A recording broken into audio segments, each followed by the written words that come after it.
गलत आरोप लगा रहे हैं आप। कभी मोदी जी की सरकार ने विरोध नहीं किया। कैसे बताइए कोई एक स्टेटमेंट हमारे प्रधानमंत्री जी का, भारत सरकार का आधिकारिक स्टेटमेंट? बिल्कुल गलत आरोप है। जनगणना विरोधी अप्रोच नहीं था बीजेपी का। राहुल गांधी जातीय जनगणना के बाद उठाए थे, मोदी तीसरी राह पर चल रहे हैं। अरे भैया कांग्रेस की सरकार कितने दिनों तक रही देश में? तब उनको नहीं सोचा था जातीय जनगणना। बिहार विधानसभा से प्रस्ताव पारित हुआ, बीजेपी के लोग साथ में थे कि विरोध में थे? बीजेपी के लोगों ने भी बिहार विधानसभा में साथ दिया। पटाखा छोड़ रहे हैं राहुल गांधी का। अरे भाई पटाखा छोड़ने से कौन रोकते? पटाखा छोड़े ना। आगामी चुनाव के लिए आपने कहा था कि लोकसभा चुनाव लड़ने का जो फॉर्मूला था उसमें आपको नुकसान हुआ था, तो विधानसभा का फॉर्मूला क्या होगा सर? देखिए अभी 3 दिन पहले हमारी पार्टी का शिविर हुआ था वाल्मीकि नगर में।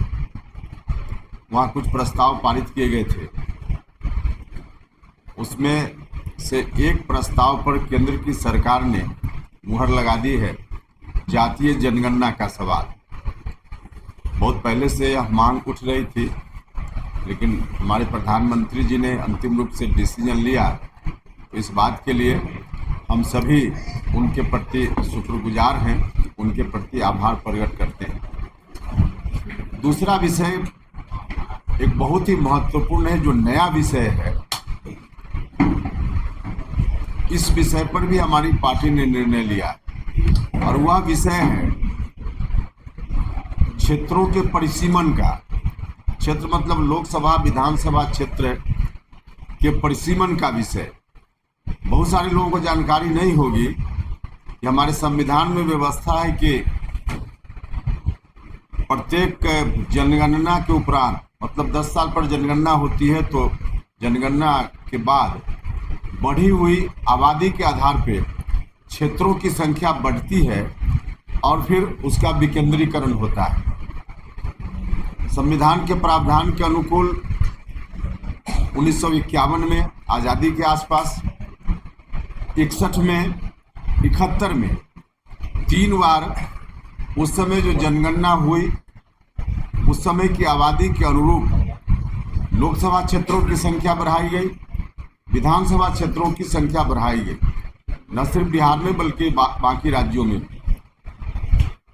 71 के बाद जब इमरजेंसी का दौर आया, उस समय 76 में संविधान के इस प्रावधान को फ्रीज कर दिया गया, रोक दिया गया। एक अमेंडमेंट ला करके, संशोधन ला करके संविधान में, और कहा गया कि अगले 25 साल तक बढ़ी हुई आबादी के अनुरूप क्षेत्रों की संख्या नहीं बढ़ेगी, परिसीमन नहीं होगा। फिर 25 साल जब पूरा हुआ 2001 में, फिर उसके आगे अगले 25 साल के लिए बढ़ा दिया गया। बीच में एक बार परिसीमन हुआ तो उसमें भी संख्या नहीं बढ़ी, सिर्फ मतदाताओं की संख्या के आधार पे क्षेत्रों को संतुलित किया गया। 2001 में जो 25 साल के लिए बढ़ाया गया, अब 2026 में वह समय सीमा समाप्त होने वाली है। अब 2026 में परिसीमन होना है, जो पुराना प्रावधान है उसके हिसाब से। लेकिन कुछ दक्षिण के राज्य के कुछ नेता भारत सरकार पर दबाव बनाए हुए हैं। हर दिन लोकसभा का सत्र जब चलता था तो साउथ के कुछ माननीय सांसद रोज बोलते थे कि परिसीमन नहीं होना चाहिए, 26 में जो होना है। परिसीमन नहीं होने से बिहार सहित देश के अनेक राज्य हैं जिनका बहुत नुकसान हो रहा है। अभी जो आबादी हमारी है, उस आबादी के हिसाब से परिसीमन हो। 2011 में अंतिम बार जनगणना हुई है, उसके आधार पे अगर परिसीमन हो तो 40 की जगह कम से कम 60 लोकसभा क्षेत्रों की संख्या बिहार में होगी। उसी तरह से विधानसभा क्षेत्रों की संख्या बढ़ेगी। तो संख्या नहीं बढ़ने से हमारा बहुत नुकसान है, और नुकसान राज्य का भी है, एक एक व्यक्ति का है। हमारा संविधान कहता है कि एक व्यक्ति, एक वोट, एक मूल्य। और दुर्भाग्य की स्थिति है कि परिसीमन को रोकने के कारण एवरेज कुछ राज्यों में 10 लाख लोग मिलकर एक एमपी को चुनते हैं, और बिहार जैसे राज्यों में लगभग 30 लाख 31 लाख लोग मिलकर एक सांसद को चुनते हैं। तो इतना बड़ा नुकसान है। हमने फैसला लिया है, हमारी पार्टी ने, कि इस नुकसान को हम लोग रोकेंगे। हम किसी भी सीमा तक जाएंगे और बिहार के इस हिस्सा से बिहार को वंचित जो किया जा रहा है उसको नहीं होने देंगे। न सिर्फ संख्या, अरे सब पहले पूरा तो हो जाने दीजिए, मेरी बात पूरी हो जाए फिर सवाल ना।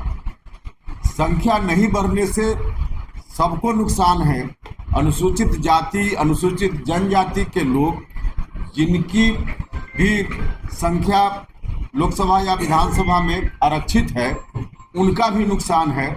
अगर 40 की जगह लोकसभा क्षेत्रों की संख्या 60 हो जाए तो उस अनुपात में अनुसूचित जाति के क्षेत्रों की संख्या भी स्वाभाविक रूप से बढ़ जाएगी। तो नुकसान उनका भी है, बाकी सबका है, और कुल मिला के पूरे बिहार का नुकसान है। और सिर्फ बिहार नहीं, हिंदी बेल्ट का तमाम प्रदेश को नुकसान है। तो बिहार को बड़ा नुकसान है। इसलिए इस नुकसान के खिलाफ हम वातावरण बनाना चाहते हैं, ताकि दक्षिण के राज्य जो दबाव बनाए हुए हैं, उन्हीं लोगों ने दबाव बनाकर 1976 में इस व्यवस्था को लागू करा दिया। अब फिर से चाह रहे हैं दक्षिण के राज्य कि हम नहीं होने दें, नहीं होने दें। इसके पीछे उनका है कि हम यह जो बढ़ी हुई आबादी के आधार पर संख्या बढ़ती है, उनके यहाँ संख्या ज़्यादा नहीं बढ़ेगी, इसलिए उनको लगता है कि हमारा नुकसान होगा और बिहार जैसे जो दूसरे राज्य हैं उनका लाभ हो जाएगा। इसलिए दक्षिण के राज्य विरोध कर रहे हैं, लेकिन उनका विरोध गलत है, बिहार जैसे राज्यों के खिलाफ है, हमारा अहित हो रहा है। इसलिए हम बिहार के लोग सजग हों, तत्पर हों। इस मकसद से हमने कार्यक्रम भी निर्धारित किया है शिविर में, और कार्यक्रम की शुरुआत हो रही है शाहबाद की धरती से। 25 मई को विक्रमगंज में हम शाहबाद क्षेत्र स्तरीय एक बड़ी रैली करेंगे। जो कैंपेन हमारा है परिसीमन वाला, उस कैंपेन का नाम हमने दिया है संवैधानिक अधिकार परिसीमन सुधार। तो 25 मई को पहला कार्यक्रम बिहार में विक्रमगंज रोहतास की धरती पर संवैधानिक अधिकार परिसीमन सुधार महारैली के रूप में कार्यक्रम होगा। दूसरा कार्यक्रम मुजफ्फरपुर में होगा 8 जून को, बाकी और जगह भी करेंगे, लेकिन शुरुआत हम लोग कर रहे हैं 25 मई को यहीं से, विक्रमगंज से। तो यही कार्यक्रम है। हम एक एक जनता तक, एक एक व्यक्ति तक इस बात को पहुंचाना चाहते हैं। अभी लोगों को मालूम ही नहीं है कि हमारे साथ अन्याय हो रहा है। तो लोगों को पहले जानकारी हो, अन्याय हो रहा है तो लोग अन्याय के खिलाफ खड़ा होंगे। यही हमारा कार्यक्रम है। सर, एक सवाल आगामी चुनाव को लेके, आपने कहा था कि लोकसभा चुनाव लड़ने का जो फॉर्मूला था उस पर आपको नुकसान हुआ था, तो विधानसभा का फॉर्मूला क्या होगा सर राष्ट्रीय लोक मोर्चा का? अब क्या होगा, ये इस टेबल पर चर्चा का विषय थोड़े है। ये तो जहाँ चर्चा का टेबल होगा वहाँ चर्चा करेंगे।